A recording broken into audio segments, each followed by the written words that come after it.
introduce myself. My name is Agent O, and we know your name is Vladimir Brukov, Soviet spy. I know you think your country will win this whole arms race between us, but you're wrong. Let's start from the beginning. You do know the US was the first to introduce the atomic bomb, right? It was in 1952. The H-bomb, they called it. Tell me, Vladimir, what do you know about this whole little arms race we have on our hands? Alright, I'll talk.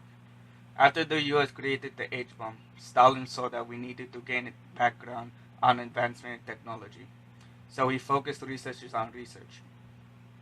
In 1953, we had our very own H-bomb. I guess from that moment, this whole arms race began. Your country grew fearful that they weren't the only one that could destroy a city with one bomb. We now had that power as well. You guys gave us a reason to be worried. The Soviet Union began to surpass us in military technology. You guys even developed the intercontinental ballistic missiles in 1957, which had the potential to launch warheads from the Soviet Union into the US. You guys even launched your first satellite in the same year. And you feared us for it. The US believed that from that satellite we would be able to launch our missiles directly at them. You know, I'm kind of glad you put that fear in us, because it showed us how weak and how behind we were in our military technology. This forced President Eisenhower's hand to increase military spending. The funny thing is, you guys did the same. See, the difference is that we're actually going to win this. America thinks they're so noble and righteous of a country. The truth is, you're just like us. I have nothing more to say to you. You're just gonna stop talking, huh? Listen, you stop talking when I tell you to stop talking, okay? Let me get a bucket of water, please. No problem.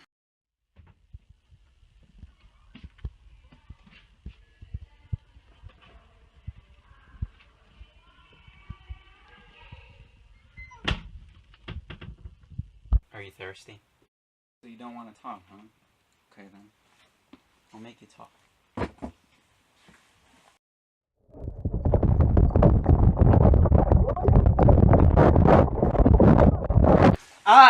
Alright, I'll talk. Let's take off with this. What do the Soviets know about our spy flights over Russia? Why don't you ask Gary Powers about that? Oh, that's right. We captured him after we shot down his U-2 plane in 1960. This little stunt the US pulled revealed how weak we were getting in terms of nuclear arms. Then why all the H-bomb tests on the atmosphere after that incident? To show the West that we were not weak. To serve as a warning to the West that we were strong. Or at least, that's what our government wanted it to be. What do you mean? In World War II, both our countries had support from the people. But I noticed that in my country, and from my time around here, that people don't support the arms race. They're scared. The people think that if the missiles were ever launched, it would be the end of the world. This became more of a reality as the tensions grew between the US and the Soviet Union. Tell me, Vladimir, what do you know about MAD? I know that you and I are both mad. Funny. What do you know? Mutually assured destruction. MAD. It's an idea that both our governments used. Each side built up so many weapons that no one dared to push the red button, and fear started World War III. In a way, it kept both our nations in check. Explain. The MAD ideology demanded that each side have a secondary strike ready, one that could survive the first enemy attack. Because of this, both our countries continued to build more and more weapons. Both our sides had enough power to end humanity 10 times over.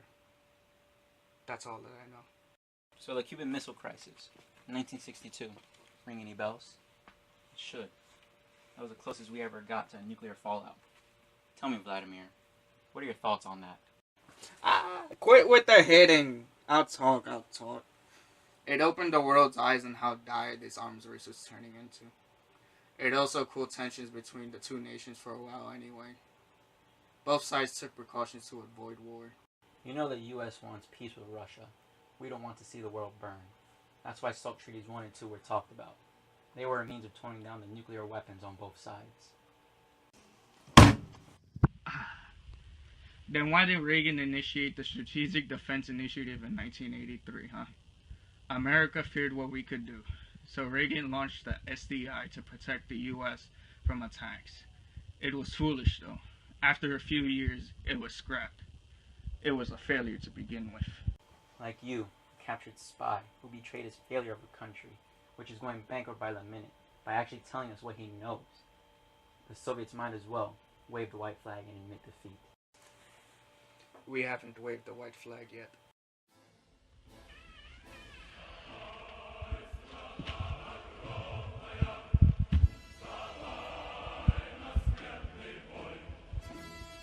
You're late. I was waiting for you in the park. Forgive me. Something came up. Better outside.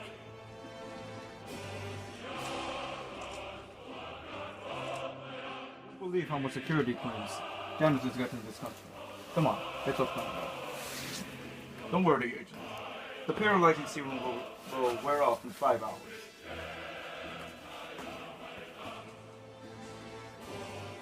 Who's waving the white flag now?